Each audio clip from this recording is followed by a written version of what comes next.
জাহাজ নিয়ে যে কয়েকজনই জানেন বা আমাকে যে কয়েকজন প্রশ্ন করার সুযোগ পান, সবার কয়েকটা কমন প্রশ্ন থাকে। একটা হচ্ছে সমুদ্রের মাঝে ডাকাত আসে কিনা, জাহাজে কেউ অসুস্থ হলে কী করেন। তো এরকম জাহাজের অনেক বিপদ থাকে যেগুলো এগুলোর থেকেও ক্রিটিক্যাল, আপনারা অনেকেই জানেন না, আর জানার কোনো সুযোগও নাই, জানার কোনো কথাও না। এখন আমরা তো সমুদ্রের মাঝে জাহাজ নিয়ে চলি, আমরা আসলে কোন কোন বিপদের শঙ্কায় থাকি অথবা আমাদের চলতে কোন কোন বিপদ হওয়ার ঝুঁকি থাকে, যেগুলোকে আমরা অনেক বেশি ক্রিটিক্যাল আকারে নেই, সেটাই আজকে আমি আপনাদের একটু ধারণা দিব। জাহাজে যে ডাকাতের কথা যেটা জানেন, এটা যে খুব সব সময় হয় এরকম না। আমাদের জাহাজে ডাকাত আসার জন্য যতটা ঝুঁকিতে আমরা থাকি অথবা যতটা সেফটি মেনটেন করি, তার থেকে অনেক বেশি ইম্পর্টেন্ট কাজ থাকে, যেগুলো আমরা সব সময় নির্দিষ্ট সময় পর পর এগুলো প্র্যাকটিস করি। যেমন জাহাজের তো মেশিনারিজ তো কত বড় আপনারা তো জানেনই। আমরা এই জাহাজের যে জ্বালানি তেল নেই, এখন যদি আমাদের জাহাজে কতটুকু জ্বালানি তেল আছে আমি আপনাদের একটু আইডিয়া দেই। আমরা প্রায় 3000 টনের মতো তেল জাহাজের ক্যাপাসিটিতে আমাদের রাখা আছে। 3000 টন, প্রায় 1000 লিটারে 1 টন, তাহলে এরকম 3000 টন যে আমাদের জাহাজে আছে। যদি কখনো জাহাজে একটু ভুলবশত এই তেলগুলোর মধ্যে আগুন লেগে যায়, তাহলে এই আগুন আপনি কিভাবে নিভাবেন? তো এটা অনেক বড় ক্রিটিক্যাল একটা জিনিস।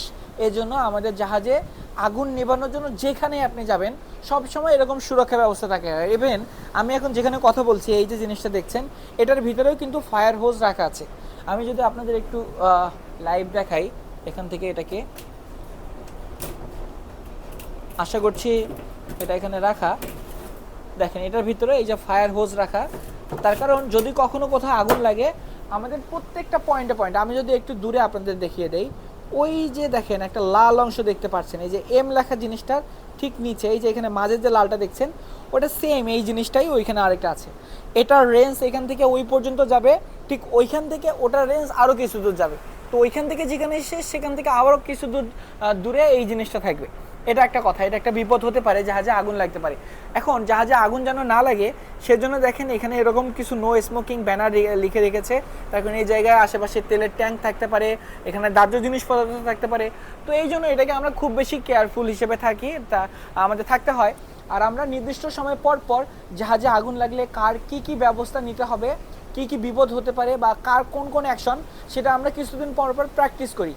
তো প্র্যাকটিস করলে এই ধরেন বিপদের সময় কেউ প্যানিক হয়ে যাবে না যে হ্যাঁ এখন কি করব। তাছাড়াও আমাদের সবার ডিউটি জানা থেকে মুখস্থ করে রাখতে হয় যে আসলে এই বিপদের সময় আমার দায়িত্বটা কি। না হলে সবাই তো পাগলের মতো একটা কাজের পিছনে সবাই দৌড়াবে, অনেক কাজ দেখা যাবে যে মিস হয়ে যাবে। তো এটা একটা বিপদ হতে পারে। আরেকটা বিপদ, এই যে আপনার যে ডাকাতির কথা যে বলেন, ডাকাতিটা একটু আমি আপনাদের ক্লিয়ার করতে চাচ্ছি। যখন সমুদ্রের মাঝে ডাকাত আসে, ডাকাত কিন্তু ভাই সব জায়গায় আসে না। ডাকাত আসার মতো কিছু ঝুঁকিপূর্ণ এরিয়া থাকে। যেমন আপনার তো সোমালিয়ার কথা জানেন। তো যদি কোনো জাহাজ সব সময় ওই রুটেই চলে, ডাকাতি প্রবণ এরিয়ার মধ্য দিয়ে যদি চলে, তাহলে ওই জাহাজগুলোতে অনেক সময় আমাদের কিছু আধুনিক অস্ত্র রাখার পারমিশন দেওয়া হয়, অথবা জাহাজে এরকমের কোনো ব্যবস্থা থাকে। আর ওই জাহাজগুলোতে সব সময় আমার এই যে দূরের যে জায়গাটা এখন ওপেন দেখছেন, তার কারণ আমরা যে রুট দিয়ে চলি এখানে ডাকাতির ঘটনা প্রায় শূন্যের কাছাকাছি, এখানে এর আগে কখনো ডাকাতি হয়নি। তো এখন যেহেতু এখানে ডাকাতি হয় না, এই জায়গাটা সেফ, আর যেহেতু এটা সাগরের একদম মাঝে, আটলান্টিক মহাসাগরের একদম ভিতরে, তো ডাকাত তো আর এত বড় কোটি কোটি টাকার, হাজার কোটি টাকার জাহাজ নিয়ে এখানে ডাকাতি করতে আসবে না। ডাকাতরা সবসময় এই তীরের কাছাকাছি জায়গাগুলোতে যাওয়ার চেষ্টা করে। তো যখন জাহাজ ওই তীরের কাছাকাছি কোনো একটা জায়গায় যায়, তখন জাহাজরা স্পিডবোট নিয়ে এসে বেশিরভাগ সময় ডাকাতরা এসে হামলা করে। তো এখন আমাদের জাহাজ যে দেশগুলোতে চলে এইগুলোতে ডাকাতি হয় না বললেই চলে। যেহেতু আমরা ইউএসএতে যাই, আমাদের মেইন টার্গেট হচ্ছে ইউরোপ আর আমেরিকা, এই জায়গার মধ্যগুলো দেশগুলোতে আমাদের জাহাজ নিয়ে চলা আটলান্টিক মহাসাগরের মধ্য দিয়ে। তো এই জায়গাগুলোতে ডাকাতি যেহেতু প্রবণতা নেই বললেই চলে, তাই এখানে আমরা স্বাভাবিক একটা ব্যবস্থা রেখেছি। তবুও আমাদের জাহাজের স্যাটেলাইটের কানেকশন আছে। আমরা সব সময় 24 ঘন্টা স্যাটেলাইট দিয়ে আশেপাশে যে কোনো দেশ, নেভি, কোস্টগার্ড, তাদের সাথে সব সময় যোগাযোগ রাখি। যে কোনো বিপদে আমরাও জানি আমাদের কি করতে হবে। জাহাজে কিছু ডাকাতির জন্য স্পেশাল ব্যবস্থা রাখা হয়, আমি অলরেডি আপনাদের সেটা বলেছি। আর যদি কখনো এরকম বিপদ সত্যি হয় তো আমরা তো নেভি কোস্ট গার্ডের সাহায্য নিব, তারা আমাদের যতটুকু সম্ভব হেল্প করবেন। তো ডাকাতির ব্যাপারটা বাদ। এখন জাহাজে আরেকটা বিপদ হতে পারে, জাহাজ থেকে কেউ পানিতে পড়ে গেল, তখন কি করবেন?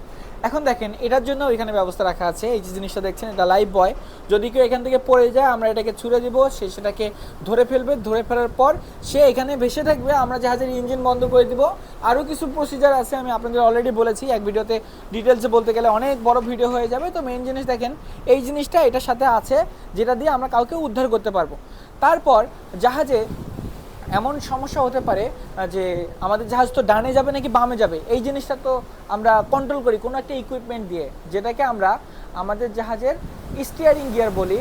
তো যদি কখনো এরকম হয় আমাদের এই স্টিয়ারিং গিয়ার ফেল করে, আর আমরা যদি এমন কোনো জায়গার মধ্য দিয়ে যাই যে জায়গাটা ধরেন অনেক বেশি ট্রাফিক, মানে হচ্ছে যদি এমন কোনো জায়গার মধ্যে দিয়ে যায় যেখানে আশেপাশে অনেক জাহাজ আছে, তো এই জাহাজে যদি স্টিয়ারিং ফেল হয়ে যায় তখন আমাদের কি করতে হবে সেটা আমরা আগে থেকে একটা ট্রেনিং করে রাখি।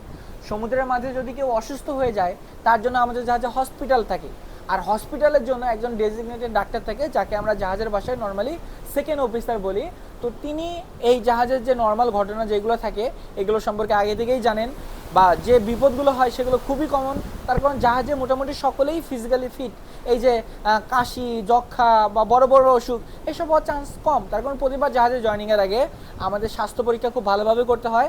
একজন ডাক্তার আমাদের স্বাস্থ্য পরীক্ষা করার পর যদি আমাদের শরীরে সেরকমের কোনো অসুখ না পায় তারপর আমাদের জাহাজে যোগদানের জন্য ফিট হিসাবে আমাদের একটা সার্টিফিকেট দেন, তারপর আমরা জাহাজে আসি।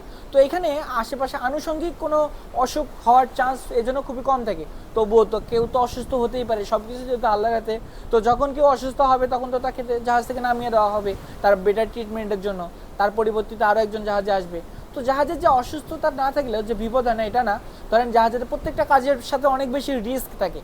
তো এই রিস্কগুলোর সাথে যখন কেউ থাকে তখন এরকম দুর্ঘটনা, অ্যাক্সিডেন্ট প্রায় হয় বললেই চলে।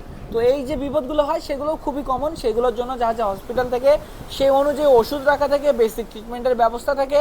তারপর যদি আমরা এটাকে আরও ক্রিটিক্যাল মনে করি তখন আমরা তাড়াতাড়ি যত দ্রুত সম্ভব নিকটস্থ কোনো দেশে জাহাজ নিয়ে চলে যাই, অথবা সেটাও যদি সম্ভব নয় আরও সময় বেশি লাগে, কম লাগে, তাহলে আমরা হেলিকপ্টার যোগে আশেপাশের স্যাটেলাইটের মাধ্যমে যোগাযোগ করে আমাদের জাহাজে করে তাদেরকে নিকটস্থ কোনো জায়গায় পাঠিয়ে দেয়।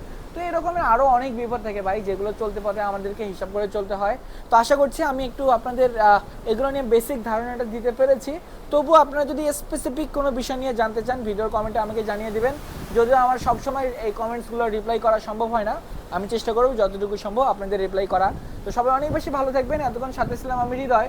ফেসবুক, ইউটিউব, টিকটকে গিয়ে সার্চ করে নেবেন হৃদয় দ্য সেলার লিখে, তাহলে আমার সমস্ত ভিডিও আপনি পেয়ে যাবেন।